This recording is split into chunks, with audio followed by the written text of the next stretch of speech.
Hello, everyone, and thank you for joining us today. Welcome to our discussion, Crimea and Crimean Tatars, Memory, Resistance and the Future. I'm at Pannus. I have the honor to open today's seminar in my role as a Ruta board member and the head of Ruta Initiatives Committee. This is the third event in our History is Not an Accident seminar series, and there are at least two more to come. So stay tuned. Also in 2 weeks, we will have next event, which is dedicated to the student-led protests in Serbia. Today's seminar is organized in collaboration between the Ruta Association for Central, Southeastern and East European, Baltic Caucasus Central and Northern Asian Studies in Global Conversation, and Crimean Studies Center of Kiev Mohila Academy. Before I give a word to the moderator of this event, a bit of housekeeping.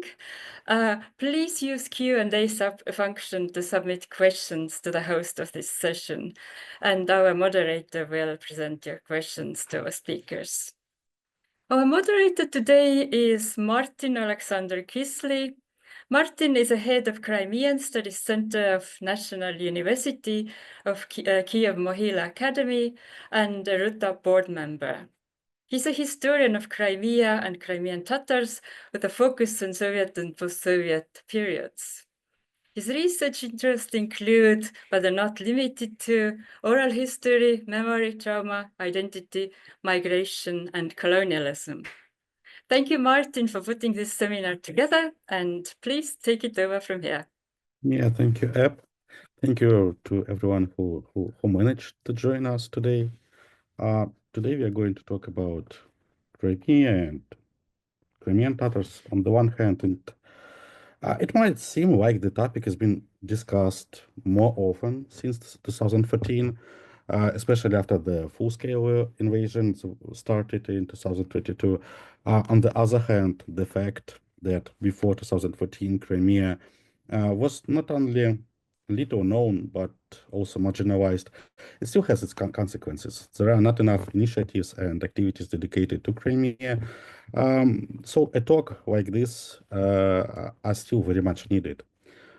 This need, it remains relevant because Crimea is still being pushed to the margins, and it's not just about the lack of sources or access to the peninsula. It's also about the limited number of researchers working on this topic. At the same time, academic work on Crimea often it still follows the Russian academic tradition when describing the region and its indigenous people.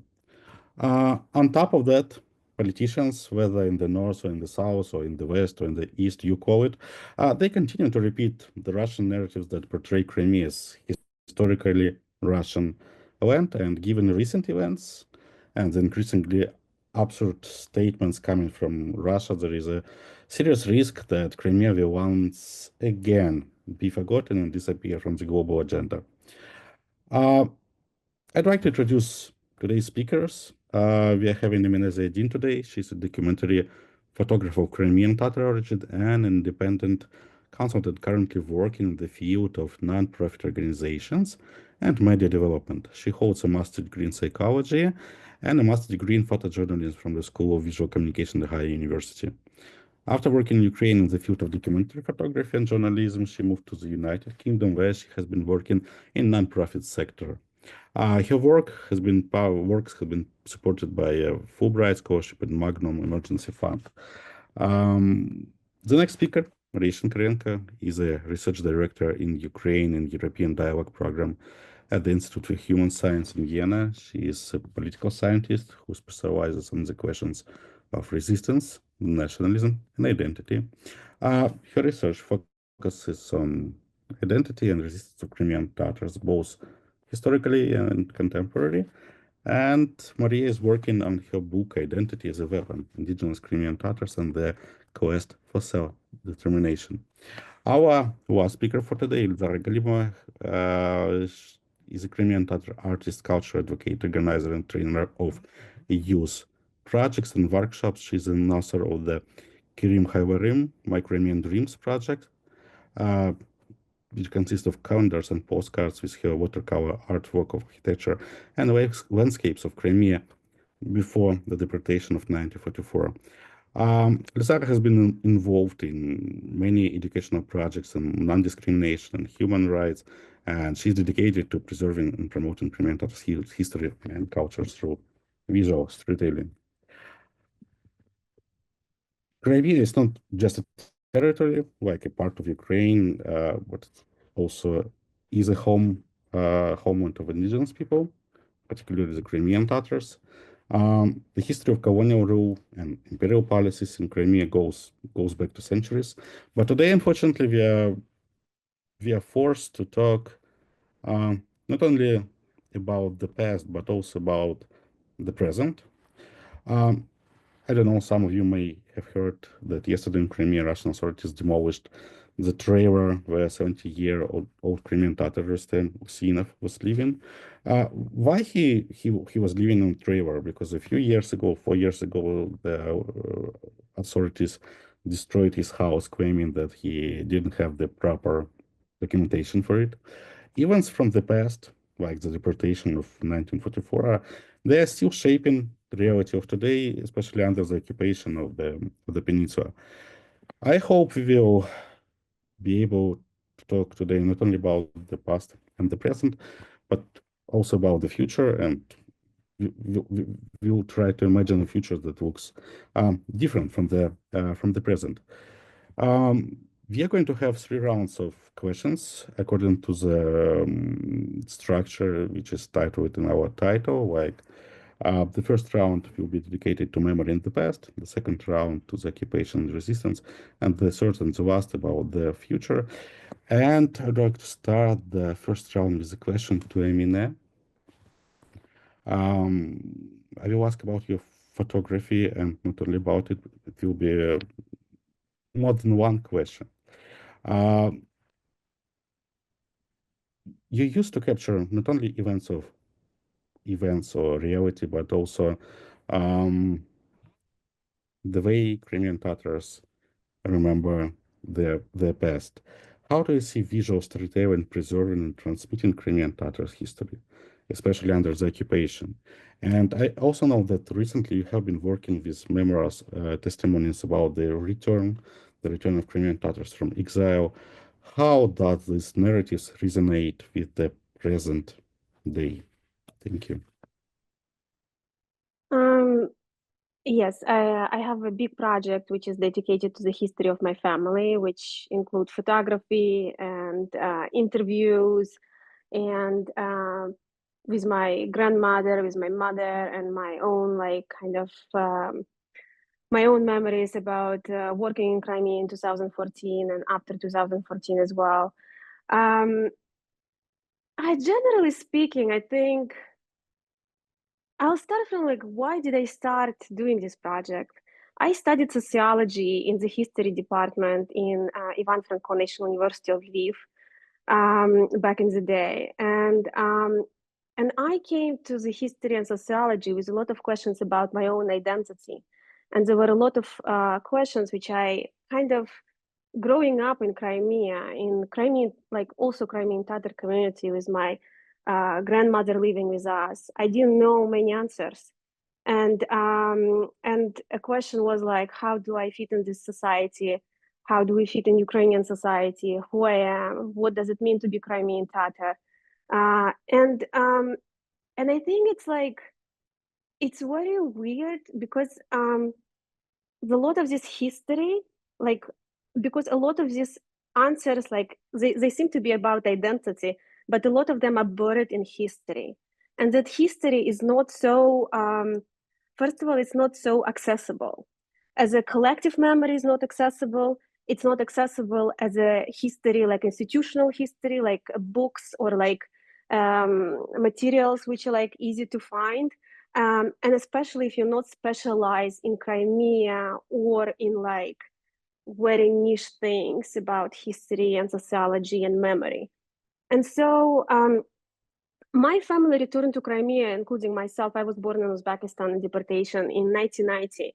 So living in Crimea throughout my school and through I was 16 when I moved to Lviv, I kind of didn't get all the answers. And a lot about, like, for example, I studied that coursework at university, and a lot of these answers came when I did the research.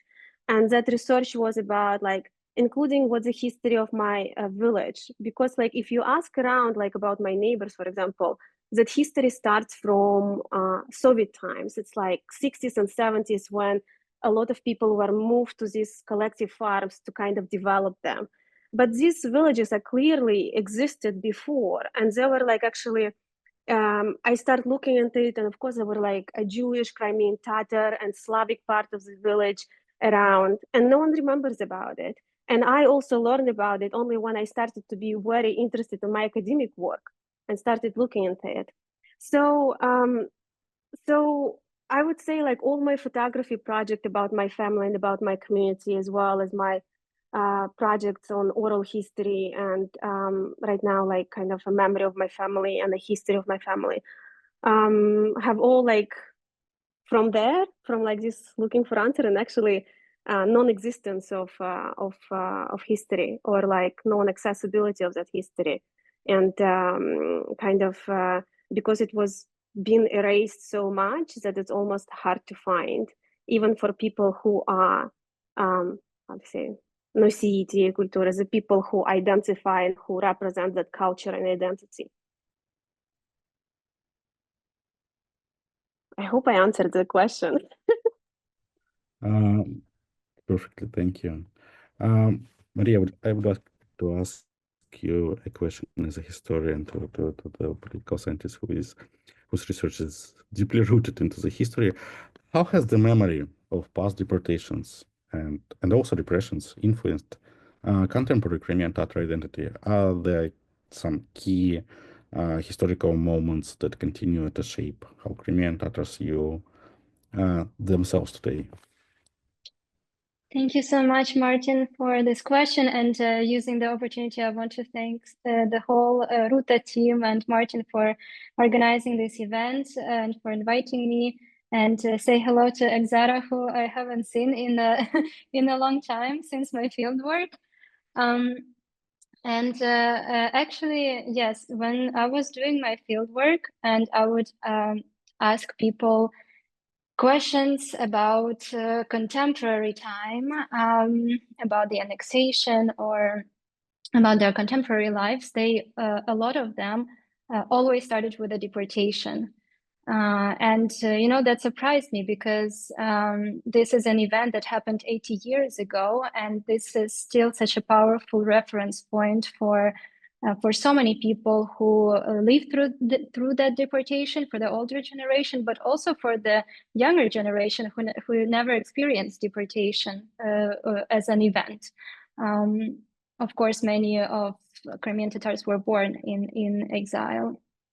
So this is a foundational event for all Crimean Tatars. And on the one hand, it is understandable because the whole society was evicted from their home, and they were dispersed everywhere, and the families were separated. It was a very traumatic event. So because so many people were displaced in many different parts of the Central Asia and across Soviet Union, deportation became this unifying event that touched everyone. So even if after 1944, people's fates became very different, some people survived, so people moved, people were trying to find families. Everyone kind of had their different paths to navigate that horrible situation, but still everyone was connected through this one unifying event, and it formed the collective memory for generations to come. But on the other hand, why it is so important is because it is this wound that never healed. It actually got worse because there has been no kind of no opportunity for healing. So Crimean Tatars have been deported. They were not allowed to return to Crimea. Even though they were rehabilitated in 1967, they still were not allowed to return, and people who tried to return themselves, they were deported again and again and again. And then when finally Crimean Tatars moved to Crimea after the collapse of the Soviet Union, they were faced with the colonial anxiety in Crimea, where the settlers who came to replace Crimean Tatar population after the 40s, they refused to take responsibility, and they refused to acknowledge the wrongdoings of the Soviet state, of the injustices that has been perpetrated. So there were no apologies, there were no kind of truth and reconciliation moment. So there was no opportunity for this wound to heal. And that's why it is so important, it's so persistent. But I would say that deportation, it still plays this narrative of victimhood, which is very present in Crimean Tatar society, like Holodomor in Ukrainian society. But there is another narrative, which is a victory narrative, and that is the narrative of the national movement for return. As many of you know, after the deportation, Crimean Tatars organized non-violently fighting for over 40 years to return back to Crimea. And that was also a unifying event because most people, most Crimean Tatars in one way or another participated in that movement in the Soviet times. And what's more is that that movement proved to be victorious because Crimean Tatars did return to Crimea and the Soviet Union fell, and it is this victory narrative that is, I think, no less important as the narrative of the deportation. It is unifying, it is victorious, and because Crimean Tatars achieved their goals, and we can see how it empowers Crimean Tatars to continue their struggle. For example, even when I was doing my fieldwork in Crimea, in the circumstances that people are, they continue referring to the national movement in the Soviet times, that at that time it was even more difficult, and how their parents and grandparents persisted in those conditions. So it is a very powerful reference point. I'll stop here. Thank you. Thank you. Sarah, my question in this block about the past and the memory, my last question will be to you. I'd like to ask you about your project, Crimean Dreams, because it focuses on the preserving of the memory of Crimea's landscapes before the deportation of 1944. How does your art engage with historical memory of the people? And have you observed any changes in how Crimean Tatars connect with their past over the 11 years of occupation? Thank you. Thank you. Hello, everyone. I'm really glad to see such an amazing team of speakers here and moderator that I have known for ages, and also to see all the familiar people without in those windows, and to know that there are so many interested people on this topic. Thank you very much, especially on the 11th year of occupation that we are going through. It's really important that we have people on our side. And coming back to the question, I want perhaps to refer to Eminie that began with speaking about the motivation, why she began her work. Perhaps I will also start her here. Maybe first of all, this My Crimean Dream project began from the homesickness. Firstly, it was this type of some subjective reason why I started, just after looking to a lot of different photographs of Crimea before the deportation, and seeing those faces on those pictures. it was so important for me to just to see that faces and to think, who are those people? And especially there's kids or families that we see on the landscapes of Crimea of that time. And 2 years ago, I was thinking maybe I can try to sketch them for myself and to imagine that in the color, because most of those photos are black and white.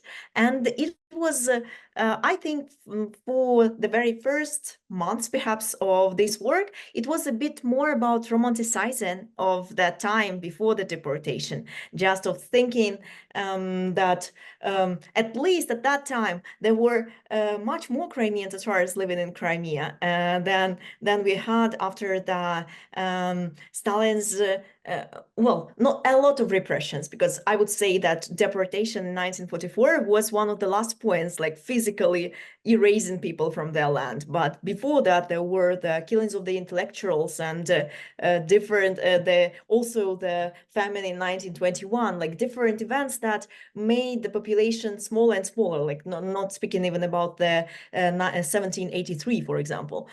So it is not such a romantic time still, from which we, due to the technologies, have the photos. But at that time, but still, a bit later, I just thought, like, what is going on with the sites that I was sketching, and how do they look now? And it appeared that a lot of them don't exist anymore.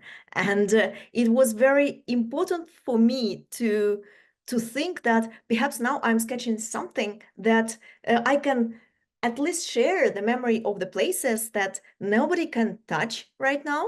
And even maybe some of you heard that several weeks ago we saw the news about the Crimean palace, the Bakhchisarai palace, Hans Palace in Bakhchisarai, and that they're doing that, I don't know, hundreds of times, this kind of renovation of the palace. And the workers, some incidentally or on purpose, just demolished the old fresco of the Hans times just because they didn't knew what it is. And it is important, perhaps, at least for the art, to preserve that memory. And also, not only what was my next step was that kind of research that I did to see what it is, how it looked before, and what is its future, or the non-existence of that future, and to tell the people that, you see, like this, a lot of those places don't exist anymore, unfortunately, but they had this kind of memory. And that's why Crimea for us is not only the land, it is the history for ages and for a lot of generations of our relatives and of people who lived on this land and for whom these places were important. And that's why it is, again, through art, we can at least preserve the memory, firstly, also to give the messages why it is important, because we have a huge country, and a lot of people just don't imagine Crimea like a home for us, for example, Crimean Tatars, for other citizens of Ukraine, because for us it's not only the touristic site like it is for a lot of people who live there. It is not only the southern coast of Crimea, although it is a beautiful and important part, and that was not accessible for Crimean Tatars after the 1990s, unfortunately. Although a lot of our ancestors, for example, like, I don't know, my granddad, he was from Ayvasil, somewhere near Yalta, and we never ever were able to have a house there, because in 1990s, Crimean Tatars were not allowed to buy houses there, for example. And that's why through the art too, it is the possibility to connect to our roots. It is what I see, for example, in the right now, because a lot of us, Crimean Tatars and Ukrainians, who are not allowed to, who just don't have any access to come home, we are through this type of thinking about our land, a lot of art comes, like people are writing poems, people are writing different types of prosa and making translations. What we see now, there are those literally translations to Crimean Tatar language. We see this Crimean incir, how is it? Oh my God, fig tree.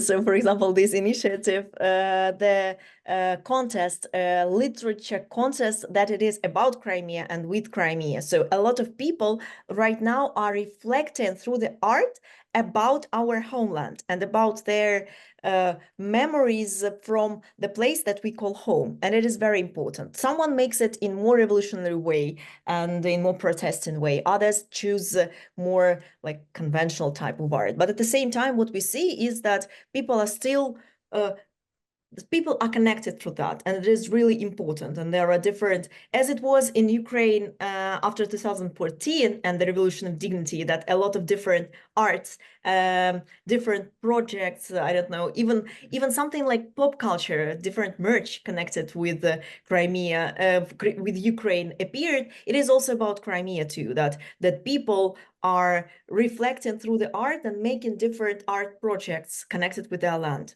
Thank you. Perhaps like that. Thank you.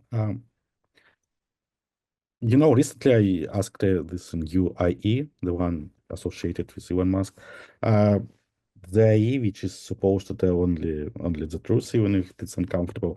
I asked why is Crimea Russian, and it replied that the reason is very simple, because historically Crimea belonged to Russia. Yeah, from 1783, of course, when the history started. Unfortunately, the past still remains not only a space for memories and some family stories, but also a subject for manipulation. So thank you all for your thoughts and reflection on the past. Moving to the next section on resistance. I mean, I can see you. Moving to the I next. wanted to add something about visual culture, actually. And since you started talking about how things are used for manipulations, and of course, I start talking about my project. But if you talk about general visual representation, since 2022 I got a lot of requests about my photography project about Crimean Tatars, which I have been doing since 2008. And it's a documentary project about my family community. I was there in 2014 as well, in 2015. But the thing is, it turns out there are not as many documentary projects which could be put as a documentary project generally to represent anything in Crimea. And on top of it, even like people who covered 2014 events, there were a lot of like, the things which are still available. It's, for example, Getty, AP, I don't know, Reuters archive. A lot of these photographers were like working there. They pretty much were following news. And so a lot of this photography pretty much full of Russian representation of Russian flags and following Russian military, which was called Green Man, and these kind of things. So they were not representing really like a life in Crimea or who are there, and there is no past and there is no future. There is this news event like as a standalone ones full of Russian flags, because everywhere was like Russian flags flying and a green man. But on top of it, for example, if you look at the photography books which coming like literally now, like last year, there were like a photo book come out in the photo community which called Crimean 1944. And it's published, it's a photo archive of a Russian soldier, Soviet soldier, I don't want to say Russian, Soviet soldier who was also a photographer, who with Soviet military came and moved, like when they pushed away Nazis from Crimea. So whole book is about liberation of Crimea. And there is no mention about Crimean Tatars or deportation. And the book called Crimea 1944 which pretty much says that is the most important event of 1944 for Crimea is liberation and Soviet army as a heroes. Of course, it's about pain. It's a lot about historical memory, about like people who died there and things like that. But what I'm trying to say is like photographs themselves are like it's also like it's all about narratives and how they clash and how they used, and somehow Russian Federation are using them very properly. And it's not even like I don't think it's like it's not even like it's people themselves also reproduce those narratives without even knowing. I think it's like sometimes it's subconsciously somehow. That's what I wanted to add. Sorry for like long No, thank you. detour. You grasped my thought perfectly and added to it that there is an issue with how the past is represented and imagined by those who are far away from the Crimea, not even physically, but they're not aware of what is happening there or how the past of the peninsula looked like. Moving to resistance, we understand what this resistance is connected to. It's connected to the occupation of the peninsula by Russian Federation 11 years ago, and it's difficult to talk about resistance because first and foremost, it's about people. It's about our people who are there, and honestly, I'm frightened a little bit by the tendency to normalize resistance. Its romanticization. It shouldn't be like this. The resistance is not. It's not something normal. It's not some everyday practice. In the next section, I suggest we discuss this phenomenon in more depth. And my first question will be to Emine. As many Crimean Tatars activists and journalists have faced persecution and even imprisonment, and I'm even not talking about the semi-forced displacement or so-called hybrid deportation. From your experience working with the media, have you faced challenges in documenting and sharing these narratives? Thank you. Well, first of all, I cannot go to Crimea. I mean, as a documentary photographer who documents family and the communities, is a pretty much basic thing you're supposed to be doing, going there and being in the community and photographing what's happening. And I mean, I have been trying travel to Crimea after annexation of Crimea, like every year, like once or twice, but since 2022, clearly, actually, the last time I've been 2021, but I haven't been, I don't have access. I have no idea what's happening. I mean, it's not like I don't have, of course I have relatives there, but I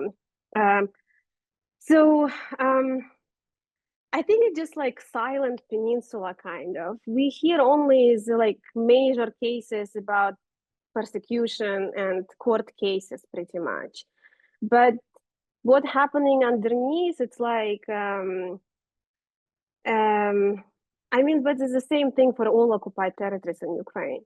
We just don't have access and we don't have information. And in 2014, pretty much all the free media was shut down. Ukrainian side pretty much don't have access. International journalists definitely cannot go anymore either. They were still, some of them were still able to go before full scale invasion, but access was like a problem. So what we have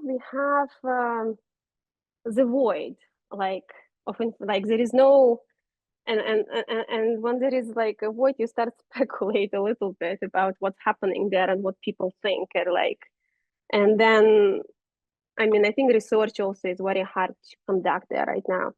I mean, I personally turned into text right now instead of photography, so I have been working with some project which I have been working before. I have these interviews I recorded in 2008 together with Natalia Hanenko-Friesen. So we're trying to put the book together. I mean, it's old material, but it's very quite relevant, and it covers quite a huge part of the history of Crimean Tatars. And I also turned into more researching of my own family. I have been working with transcribing and working with interviews I recorded with my grandmother when she was alive. And I turned personal story of my mother as well. And so trying to get that through, and just to say,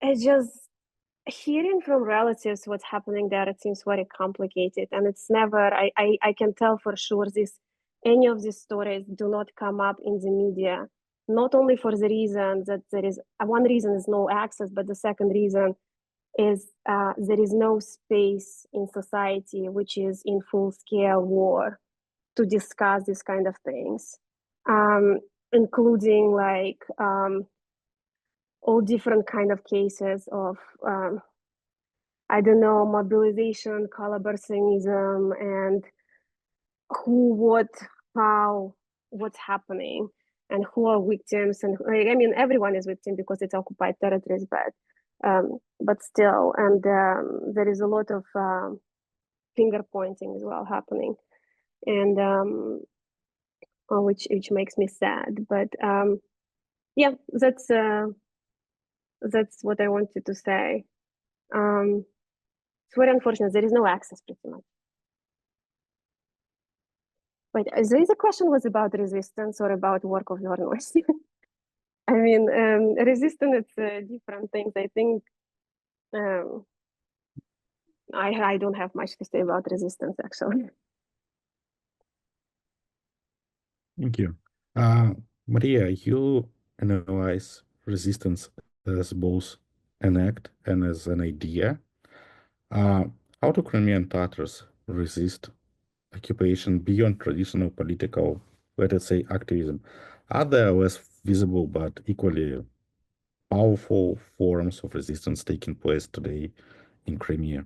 Thank you. Well, yes, when we think about resistance, we usually imagine mass protests and Maidans, demonstrations, and this is all the typical forms in which people in democracies express their discontent, their grievances. But in authoritarian regimes, of which Crimea, Russian-occupied Crimea is, there are people usually don't have that luxury.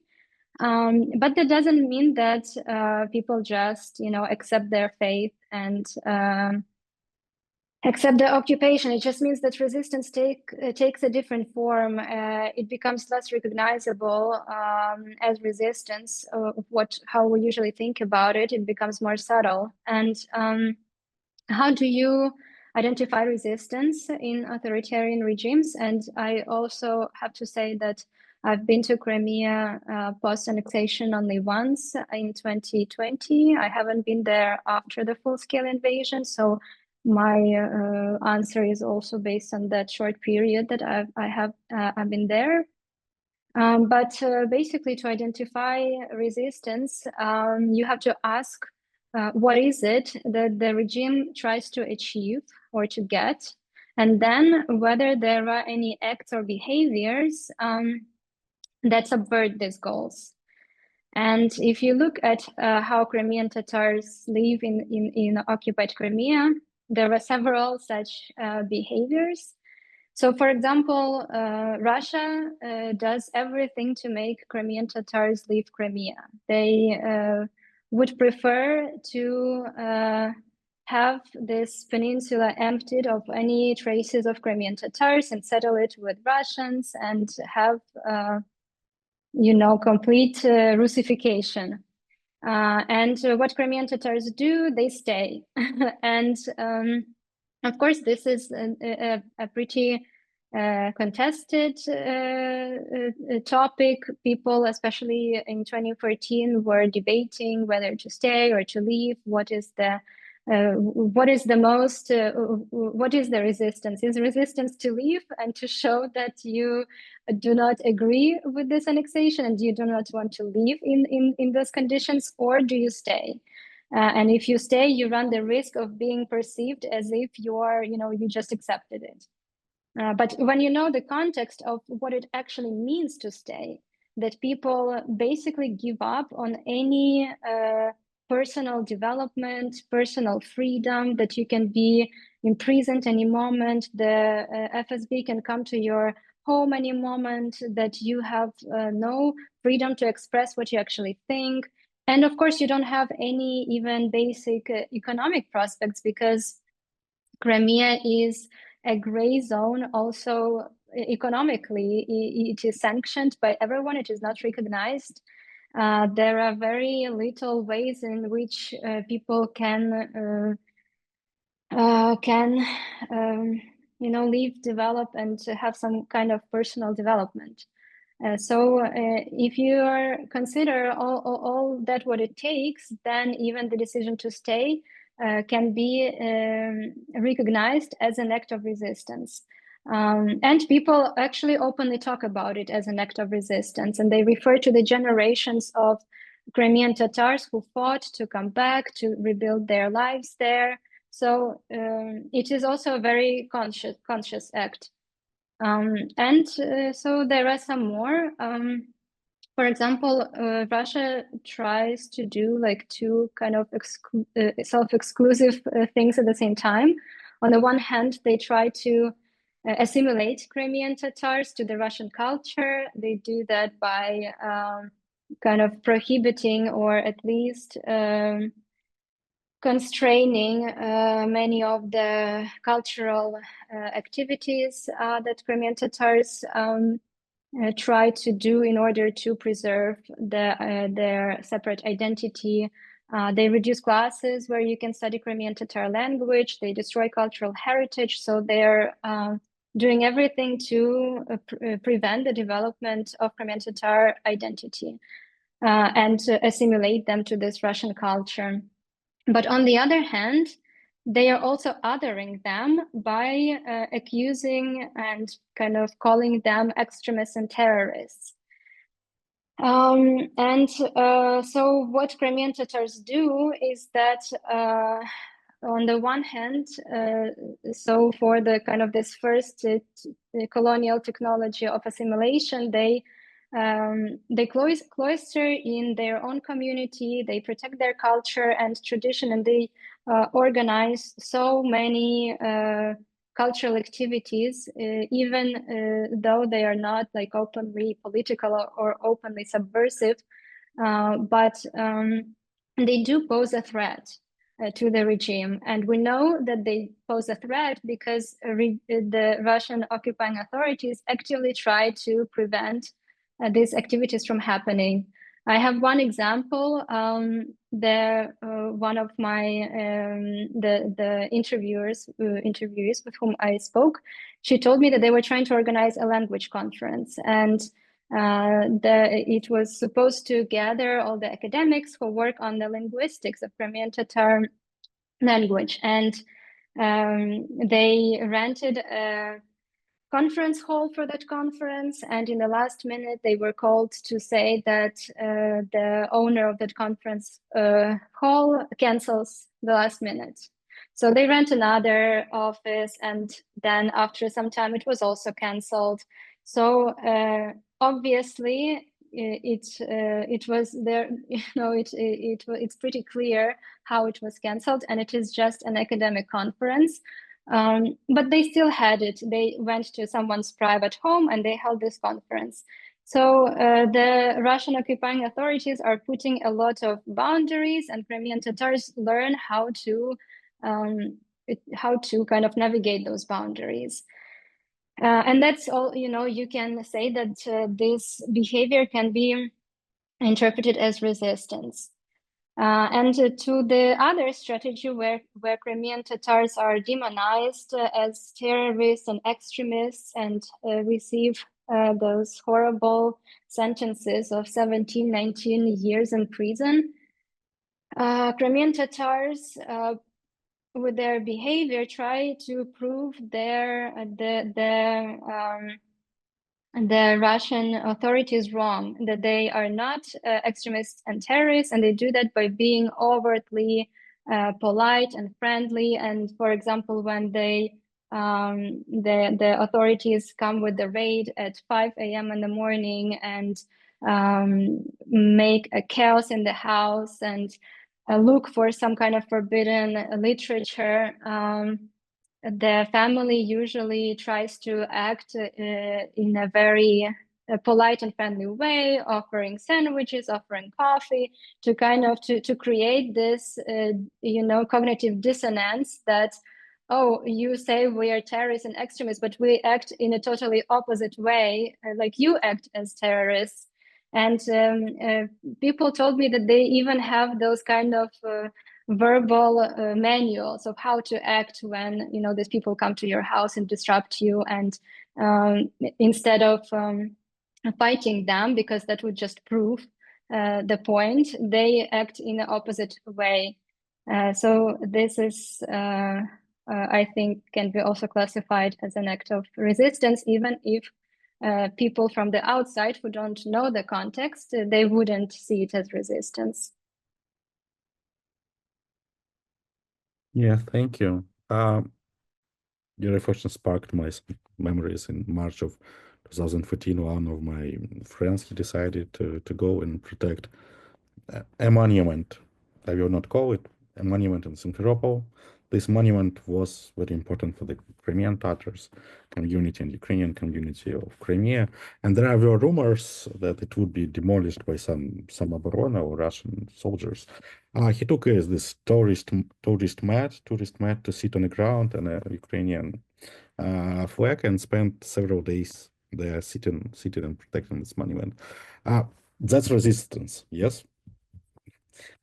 Totally, without a doubt. Then he resigned from the position in the educational institution in a protest against Russians' arrival to the Crimea.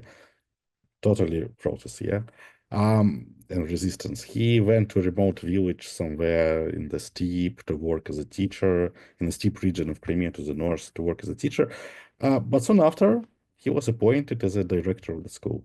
And we understand that the director in Crimea is someone who ensures that students are singing the Russian national anthem and so on. That's no longer resistance, right? So what's my point? The topic of resistance is very complex, and it's hard to define here and to say and name it, especially when we don't have access to. We really don't have access to. And Zara, my next question is to you. You work intersects art, culture, and even education.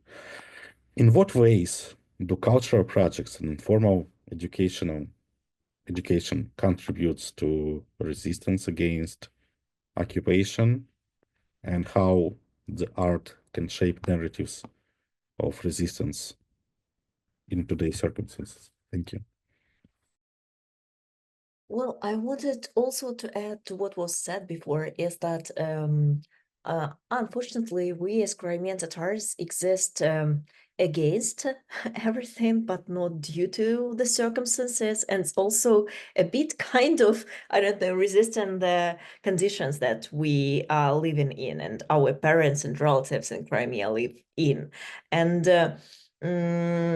during these 14 years, really, the way how people resist changed a lot, because people in Crimea before 2014 had their image of what you can do if you are not if you don't agree with what is going on. Although we know the political views of the majority of the people, for example, in the times of the Orange Revolution, right? But still, there was Majlis of the Crimean Tatar people, and there was this image of the Crimean Tatars that supported the then president of Ukraine, Viktor Yushchenko, right? Because it was very important to be united in the main questions at that time. And I think that in 2014, people used to being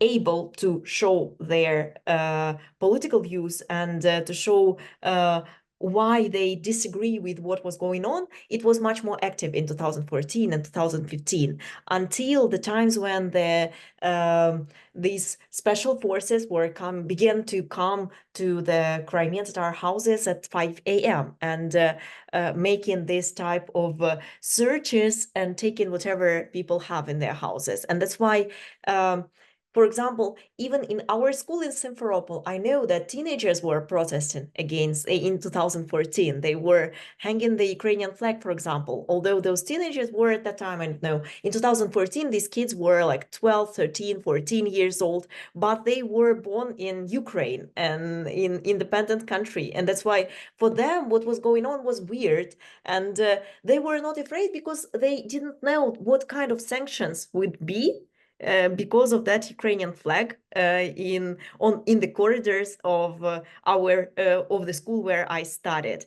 And later, now what we see, for example, from what kind of resistance is, how to say, is happening now is, for example, this yellow ribbon. So we are not talking about the huge flag, for example. People are afraid, and like making, perhaps anyone in X, Twitter, whatever, can follow their page and see that people are making the photos of that yellow ribbon somewhere in their palm, like some very small sign, although showing that Crimea is still Ukraine, and that they don't agree with the full-scale invasion or whatever, because with the years this type of resistance is changing, because there are a lot of people who disagree with what is going on. It just the way how they can present themselves and like how can they share their disconsent is different due to this 11 years of occupation of the peninsula.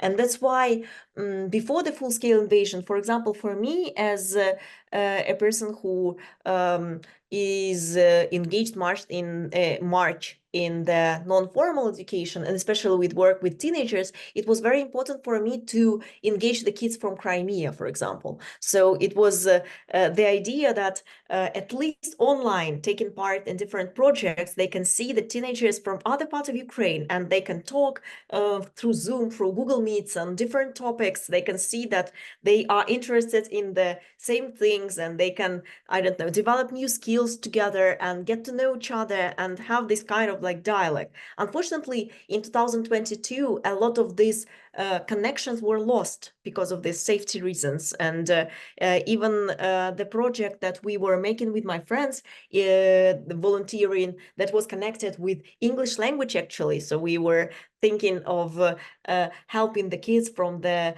Donetsk, Luhansk region, Crimea, to enhance their English language skills. In 22, we had to put it on pause. And also what I noticed was that the teenagers from our chats on Telegram began to erase themselves, like to delete from the telegrams, perhaps because they are connected to the mainland Ukraine, because a lot of those kids became the parts that are newly occupied after the 2022, and perhaps they don't want to have, due to these safety reasons, they don't want to have any connections. And it is very, very sad, because what we see now, especially with the kids and youngsters, is that Russia makes those different types of activities to how to say, to engage them into this great culture and great history, and take part in different camps. And what the resistance itself, we shouldn't romanticize it much, because we should understand the consequences for a lot of people. Because, for example, Ukrainian Bogdan Ziza in Yevpatoria in Kislev, who painted the authorities, what was that? The city council or something in Yevpatoria. Now he's in prison for 3 years already because of his actions. But he showed his disconsent, and very clearly stating that he doesn't agree to what is going on, and especially to the full-scale invasion. But he is now punished. And I think that there are, in his sentence, there are now like 4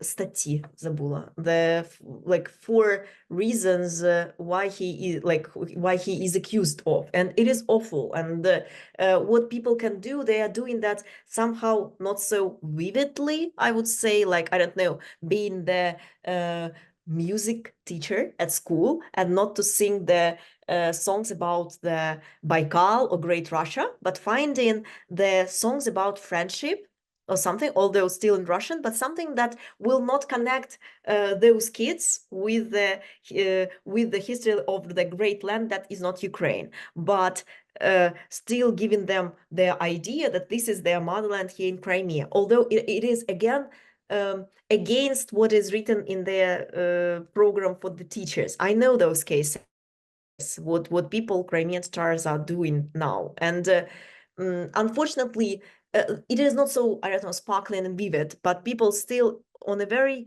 small occasions, like Maria said, like, I don't know, making coffee or something, or saying on the camera that people were, those people from authorities were kind to them, and that's why everything was very polite. It is also to show this image that we are not terrorists, we are not going to, I don't know, kill people, to take the swords and I don't know, to fire everything around. It is also, again, I don't know, I think right now to live with dignity and to remain your own dignity as a person, as Crimean Tatar, it's also type of resistance, I would say. Thank you. Thank you. Dear speakers, I propose to move quickly through this section to save some time for questions, because it seems like we are going to have many questions and it will be good to answer them. Our third round on a future, and we don't know what the future holds. And the further we go, the less information data we have for making even predictions. But let's try to build let's say, desirable frame for the future, and perhaps even to dream a little bit. Imene,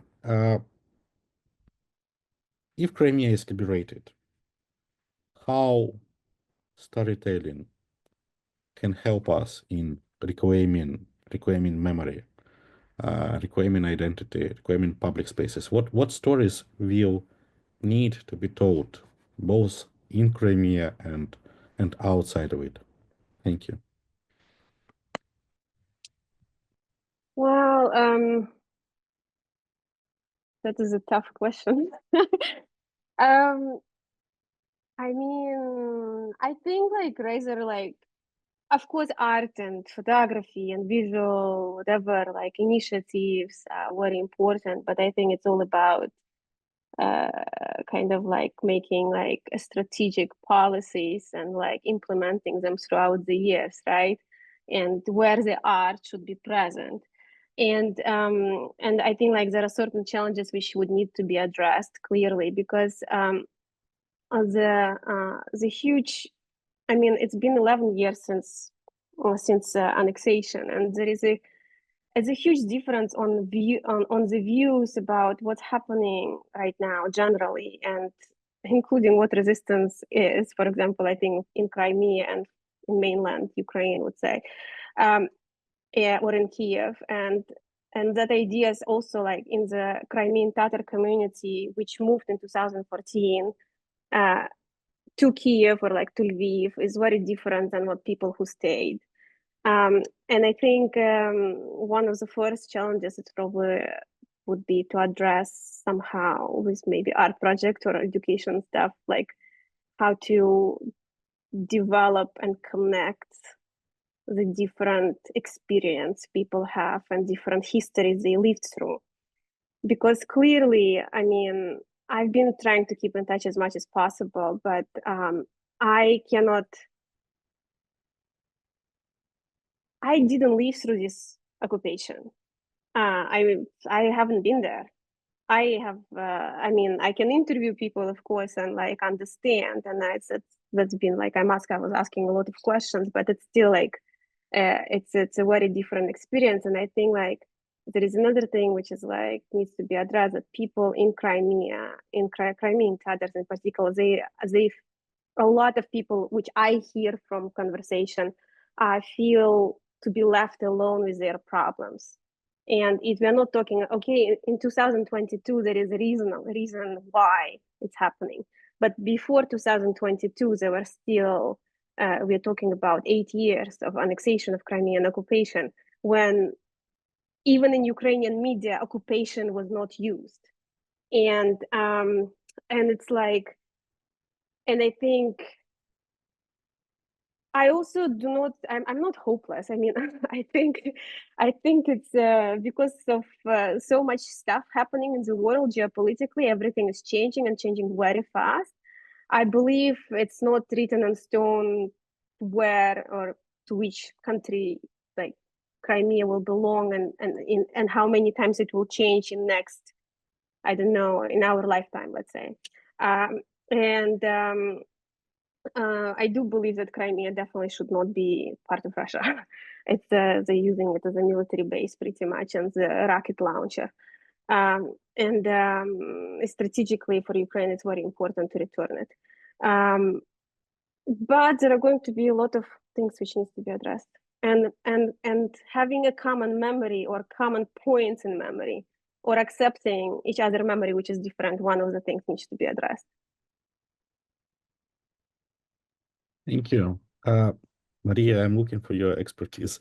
Your upcoming book focuses on self-determination, and according to you, what realistic paths exist for Crimean Tatars to achieve political agency in a post-occupation Crimea? What lessons can be learned from the past? Thank you. Martin, this is such a difficult question. I'm sure that your expertise is much more valuable here with the project that you're working on with the representative office.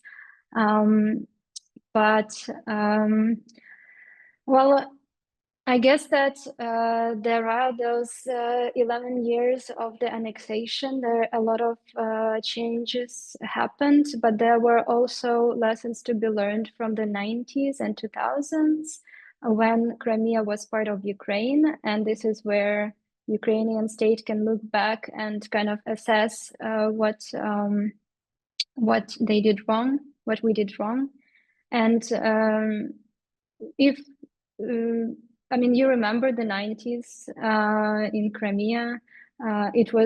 Crimea was a Russian settler colony, despite the fact that it was part of independent Ukraine. It was kind of full of this imperial political culture that did not see Crimean Tatars as indigenous people, as having the same rights. They promoted this policy of multiculturalism, which basically meant that everyone is indigenous, that there is no distinction between colonizer and colonized. So the kind of total unawareness of any political responsibility, any history, any distinction of who actually is the victim and who is a perpetrator.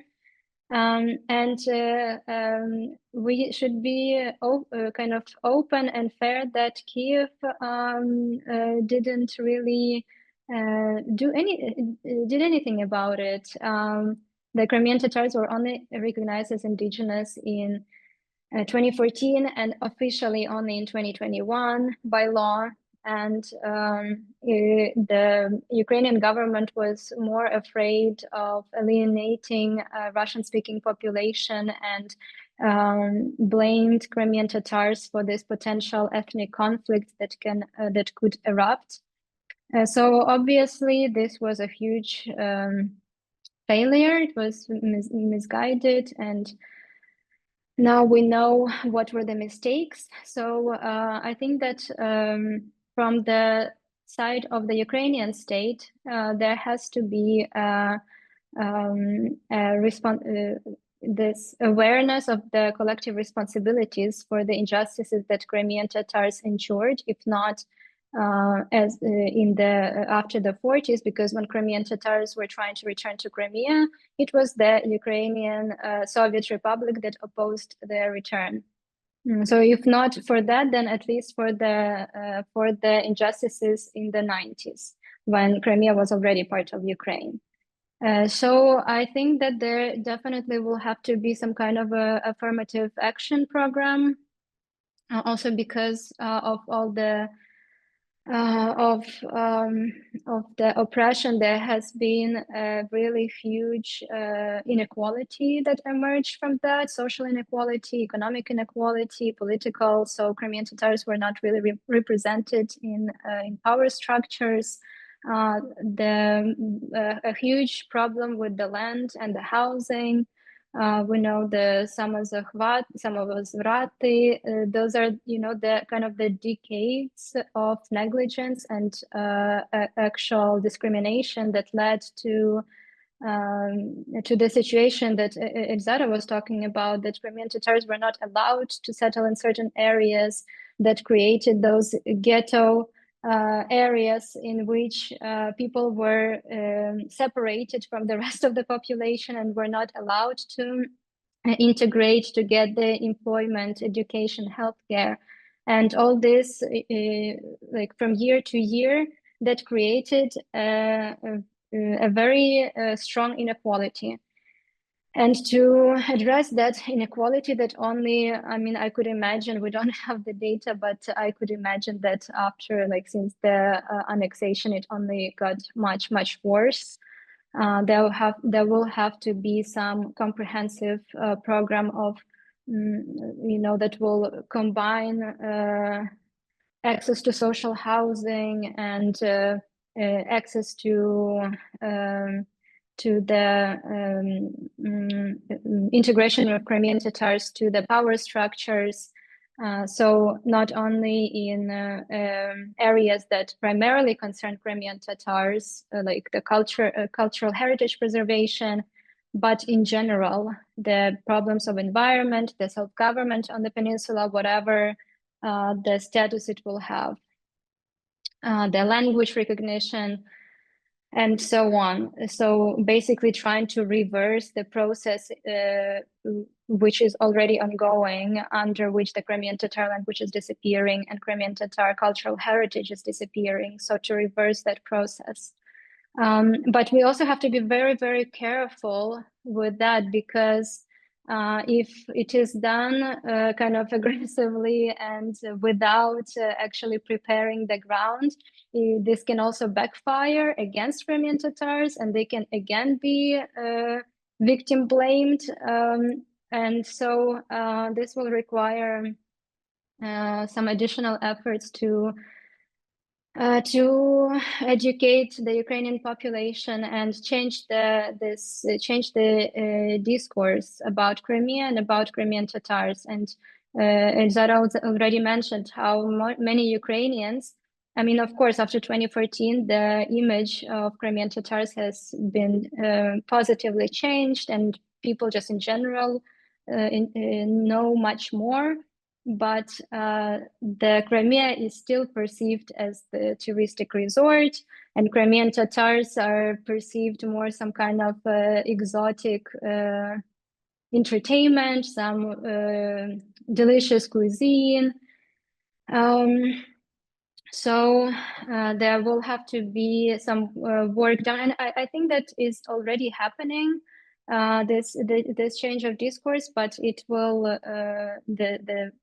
it's more effort and more time for Ukrainians to actually recognize that Crimea is not their touristic destination. It is the home of Crimean Tatars, and that they should have rights and certain privileges there, and that they are legitimate and they should not be questioned. And for that, they probably have to know what does it mean to be an indigenous people. Because of Ukrainians recognize Crimean Tatars as indigenous people, but they probably don't understand what it entails. And maybe just few more things that everyone is probably thinking about, what to do with the Russians and the Russian speakers. And here I think that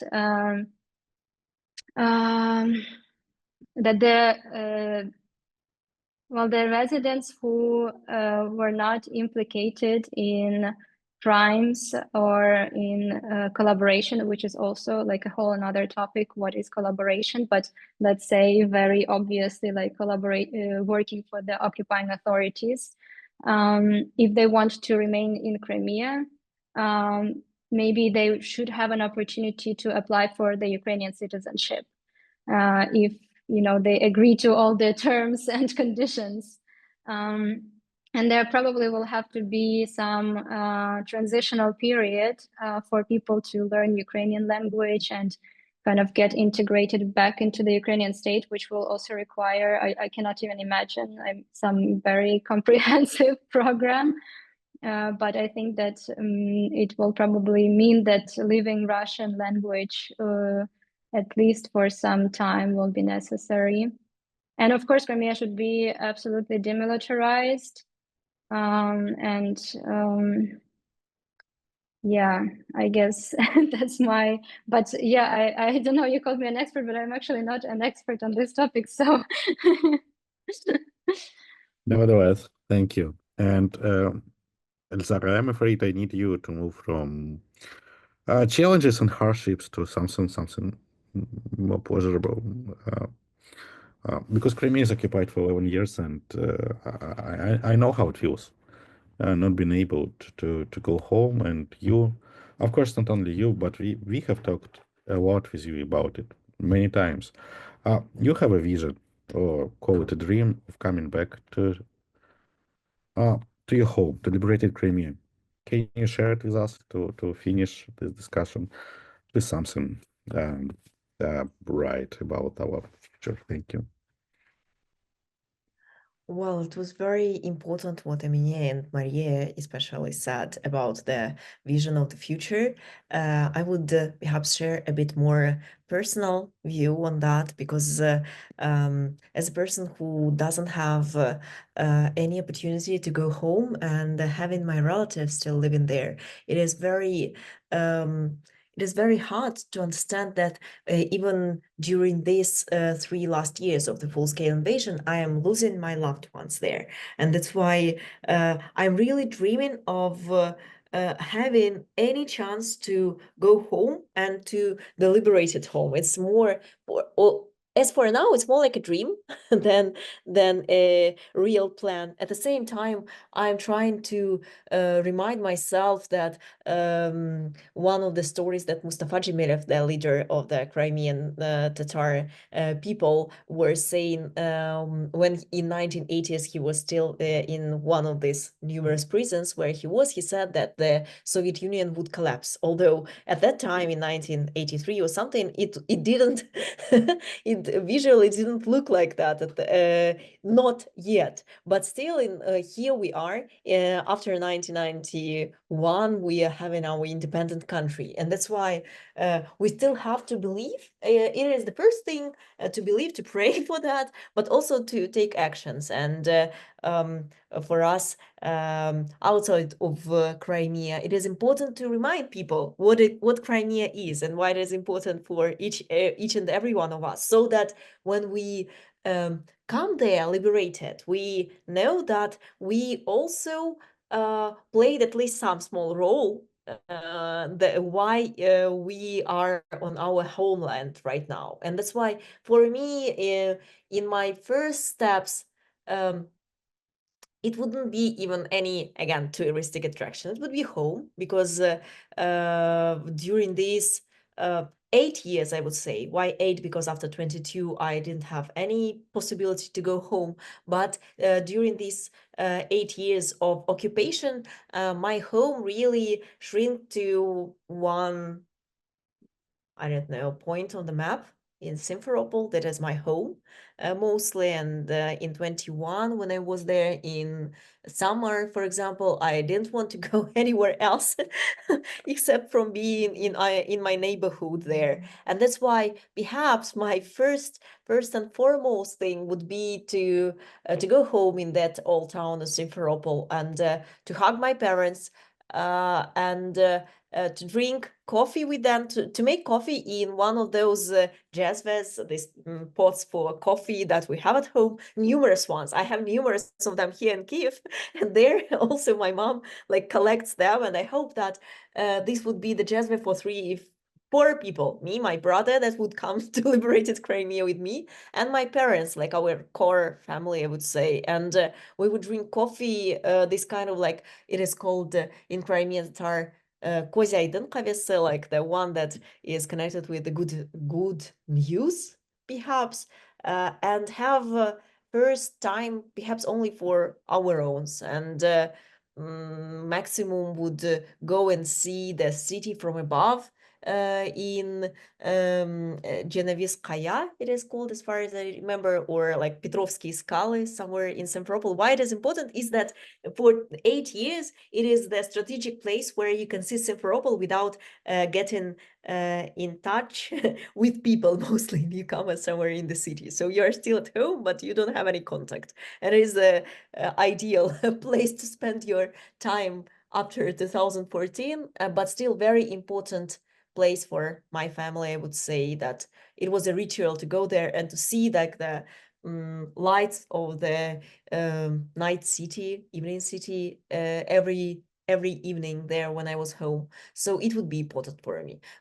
Then what my colleagues said, that it is important to work on numerous, on making the narrative common for people with very different experiences. And I'm very much thinking about the kids that are going through this experience, and especially that 11 years, it means that someone is 11 years old right now and has totally different experience of percepting the reality than we have. And that's why for me, perhaps again, it's very important to work with youth. So I would do something also connected with that there, making something engaging for kids with different kids and teenagers, I would say, with different experiences. But first and foremost would be to spend time with my family in real life. I really thank for any technologies that we have in 21st century, but it wouldn't anyhow substitute the possibility of a real hug of the people who are very important to you. And this is the thing that I am dreaming a lot about, to hug my parents. Thank you, Lizara. Thank you. Thank you, Maria. Thank you, Emine. There is the first is not a question, it's rather a request from Manuel Ferris, and while answering other questions, you can, if you want to type in the chat. Manuel is asking for some books for in English about Crimean Tatars that can be a good source of information for those who are far away, not aware about Crimean history, about the current situation. The first question to Emine is from Alexandra Lisic. Emine, you have mentioned several questions that you asked yourself in your search for identity. One of them is the place and connection between Crimean Tatars and Ukraine. How have you managed to formulate your personal answer to it? I would say, well, identity is not constant, right? It's shifting always. But if I look back, I did embrace Ukrainian identity when I went to study at university in 2004, and it is very important part of me, and I do feel and believe myself, like identify myself Ukrainian.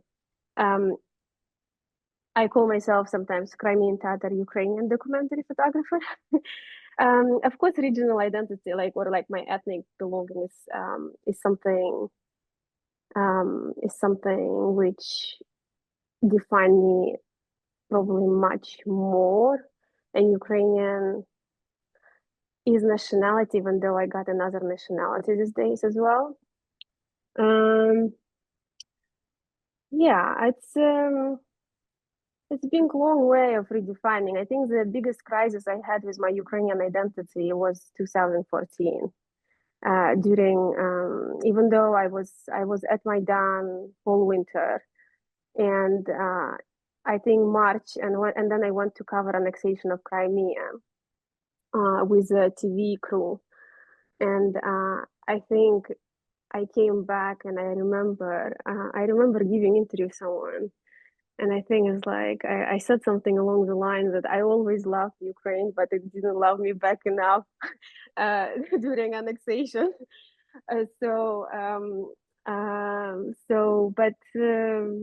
We got through it. I think I have been living in London for 8 years now, but quite involved in both in Crimean Tatar community and Ukrainian community. I hope that answered the question. I'm sorry, I'm being very vague. Perfect, thank you. The next question from Hannah Dolbach about the internal resistance of Crimean Tatars community against Russian occupants. But in the same time, occupants are trying to show that they are good to Crimean Tatars, organizing some cultural shows and events with participation of people who are still in Crimea. Is there a risk of community being divided by occupants purposely? Any volunteers to answer the question? Okay, Maria, thank you. Okay. You're right. The divide and rule strategy has been used by many authoritarian regimes. And in Crimea, Russian occupying authorities have been using it also since 2014. They created this puppet organizations and media to kind of attract and win the loyalty of some Crimean Tatars. Most Crimean Tatars do not want to participate in those Russia-sponsored media or activities. So I would say, at least when I was there, I sensed that there was some kind of maybe kind of discontent towards the people who are taking Russian money.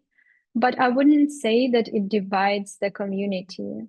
I think that actually Crimean Tatars since 2014 have been much more united than before, precisely because they are so othered by Russia and they are so targeted for oppression that whatever the differences there were before, some of them became irrelevant. But yeah, this is a very it's many years of living like that. So the solidarity, it comes in waves, and then some old disagreements come back. But I wouldn't go as far as to say that it really divided the community. The division, there are always some divisions and disagreements between people, but I wouldn't say that it divided. I would also add that I think even after 11 years still being engaged with this type of, I don't know, for example, pro-Russian media is still a shame, and still a very small percentage of people. So still people are united with different values than the ones that are presented on this type of media. And to be honest, at least in 21, when I was checking there, I saw that mostly these are young, I don't know, graduates from students who were working at this type of pro-Russian TV channel that they created. And there were not any famous people that I know from ATR, from ATR TV channel, for example, that would be present on that channel. And again, I think it is what Maria said, being so much showed that they are different, people are united much more. And mostly like people understand who what is right and wrong and who is the enemy there. And that's why it is really hard for me to imagine that the people would be divided exactly by, I don't know, having some ideas that are in support of Russia. Thank you. Thank you. The next question is from Miriam Abdullaeva about what can be done to change the common image of Crimea as a vacation destination and change it to the homeland of indigenous people, especially Crimean Tatars. Anyone wanna answer and propose any potential ways to deal with this.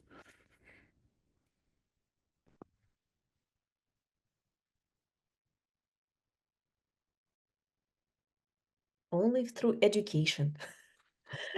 Again, like talking much, sometimes it looks like we're talking and talking and talking about the same thing. But what I see that we're still on a lot of levels, we are living in different informational bubbles, and we think that everyone understands and everyone knows that like we are speaking about something that shouldn't be repeated anymore. But we still, I don't know, remembering about Crimea, we see the swallow's nest, for example, or something like on the posters of something connected with let's remember that Crimea is occupied. And it means that we still have to dig this land and to talk more about that. So it's still like what can be done. Education can be done, perhaps still, although it is hard and sometimes tiring, and you think like you spoke about that 100 times earlier, but through culture and through education and reminding people that it is still much more than a former resort for a lot of people throughout Ukraine, but a country and the land for the people who live there. And really, I'm really grateful for the novel that came into life in 23, I think, Anastasia Levkova's novel about Crimea, because to my mind, this book is the first book that is not about this romanticizing idea about the peninsula, but the inter how to say, the real relationships between the people, the locals who lived in the Crimea before, because a lot of people whom I know for who read this book from different other parts of Ukraine, for them this was an eye-opening experience, because before that, for example, with my friends from Western Ukraine, I had a very like interesting discussions, because they couldn't imagine that we all spoke Russian there, because there was just no any opportunity to speak Ukrainian. And for them, like I tried to explain, like for example, there were times after 2014 when on Instagram I was like, I'm mostly Ukrainian speaking person, but like when I was targeting people in Crimea, I was writing something like Balar, like kids, or like Toslar friends, and then writing something in Russian, like there will be some event, take part, like in Simferopol something. And there was a person, for example, out of my community, my friends here in Ukraine, who was writing to me, why are you writing on social media in Russian? And I'm saying like, because I'm writing that to Crimean Tatar in Crimea. And she's like, why not in Ukrainian? And for her, it was hard to understand that unfortunately people in Crimea mostly spoke like 90% unfortunately spoke Russian. And only after reading this type of books about this kind of like the kind of harsh reality in Crimea in 1990s and 2000s, they can understand that we have different experience. So perhaps we need more of this kind of like reflective literature, art, talks, and making, again, getting to know each other more. Thank you. To be honest, I'm a little bit skeptical about Crimea being the resort in the future after the possible liberation, but never mind. Well, especially how much oil is now in the Black Yeah. Sea. I don't know, like what is And going many on. other, many other possible reasons. Hannah, I'm very sorry. May I skip your next questions to save time? However, I will ask our speakers if they wish to answer them in the chat. And instead, I'm moving to the question by Daria Litvinenko about the search for identity and belonging, which is deeply intertwined with the experience of losing one's home. In this context, how do you think individuals who were born and raised in Crimea, but they are not Crimean Tatars like me, can position themselves within the discourse on decolonization, and what heritage do they hold on the peninsula? For example, how might this apply to those whose grandparents moved to Crimea from other regions of Ukraine?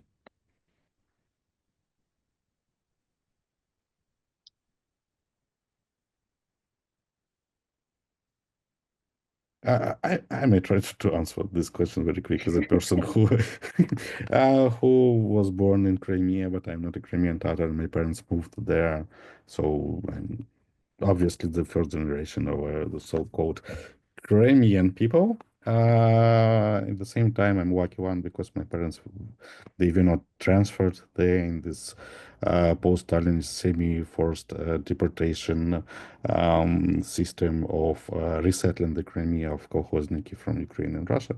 They moved to Crimea in 70s as after graduation from university. And why I am lucky now? Because from the very early years, I was raised in some kind of atmosphere in which uh, everyone was admitting that the Crimea is the homeland of Crimean Tatars. I remember my first years in a primary school. It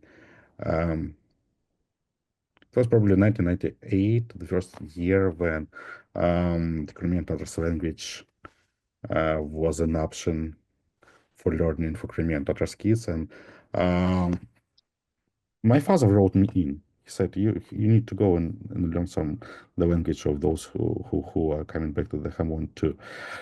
So yeah, I'm not sure about others and how in numbers it can be depicted, but I think yeah that those who were born in Crimea and they are not Crimean Tatars, to some extent they can draw themselves into the decolonization discourse, especially in the current situation when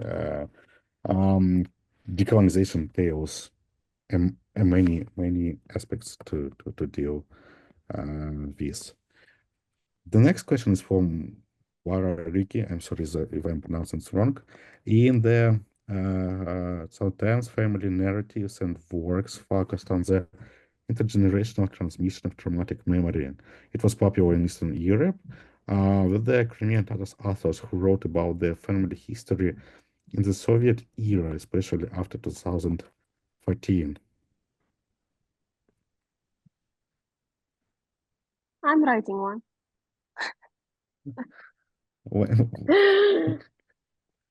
How's I'm it writing going? one, but I mean, there is an article at London Ukrainian Review, Martin, which you contributed as well, and maybe Maria as well, actually.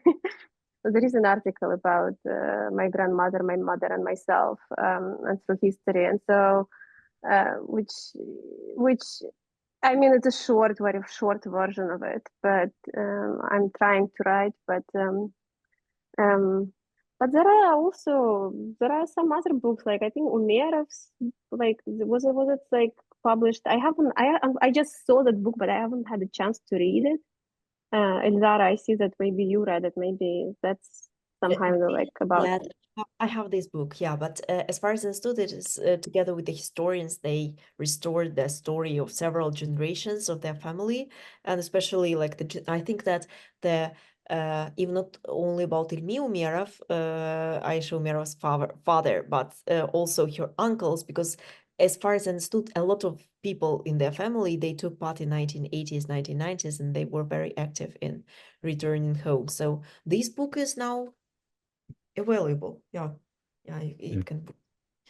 Well, and it's so funny because I'm also. I hope that this year in one of the Ukrainian editorial houses there will be the book about the. There will be published a book about Ukrainian grandmas, I would say. I don't know yet what will be the name of this book, but from this editorial house, publishing house, they wrote me and asked me to take part and to write about the grandma from Crimea. And that's why last year, accidentally, like in September, when they offered me this project, it was a huge chance for me to talk to my grandma for 2 hours, and I couldn't know that she would die in in a month. And that's why, like this year, there will be a book about her. In the book, there will be the story exactly about what is written about the Soviet era of a woman that was born in 1941 as a child in the Second World War, and the child and the grown up who in Soviet times, as I knew And it was for me surprised that never spoke about her identity. So there were such a people at that time like that didn't want to come back to this traumatic experience unless until 1990s when they could come back, because we sometimes imagine only the heroic stories, but there are not only these again, because for a lot of people this was heroic just to I don't know, not to die when you are 2 years old and you were deported without your parents and you are an orphan in somewhere in Central Asia. And that's why yeah, I don't know much yet when it will be, but in 2025, like a small short story, I would say, just about one grandma in one family. And if I would remember any other books, I would also say, but as Emilia said, Umeros is a huge book to read during the several upcoming months. Yeah, unfortunately, there are many reasons beside of hardships of return and what was called reintegration to the Crimean society that made it impossible to reflect on their own past and experience during the years that followed it. The next question from Daria: how do you think another question, decolonization? How do you think the decolonization of the Crimean Tatars experience might resonate with or contribute to the decolonization struggles and discourse in the global south? Thank you. Any volunteers?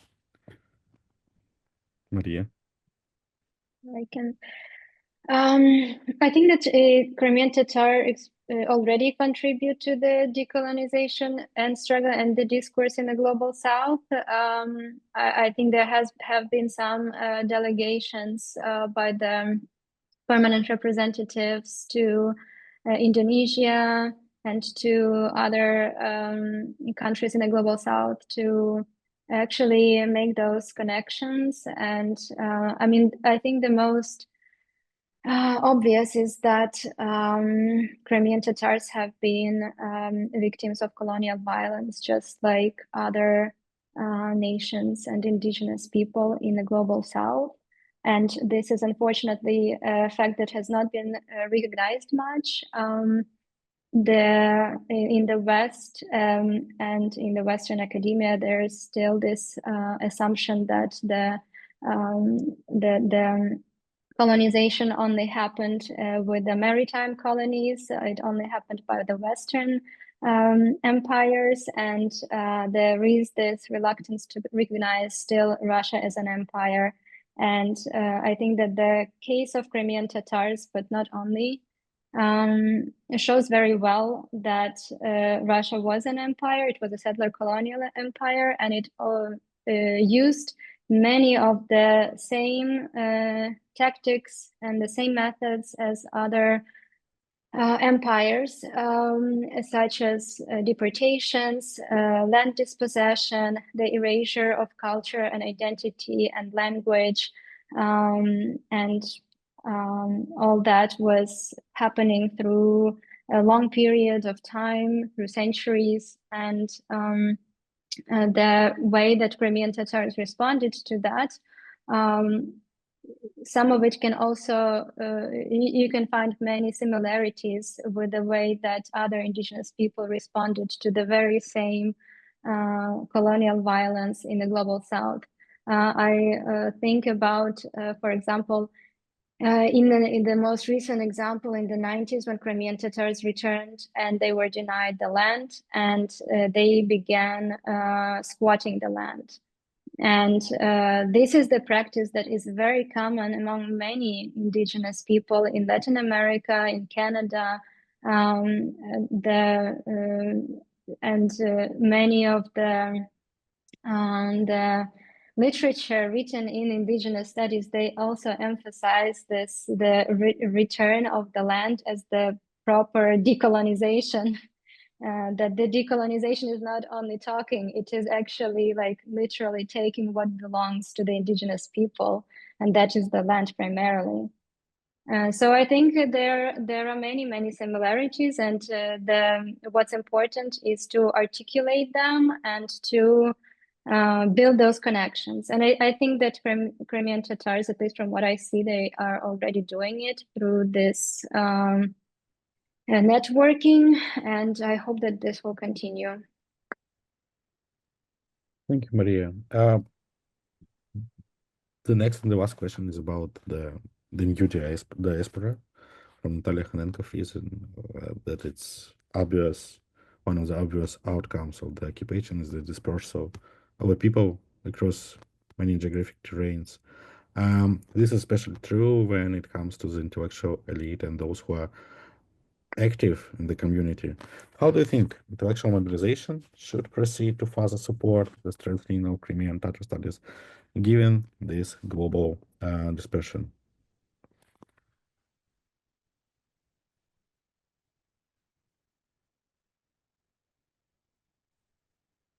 I think yes.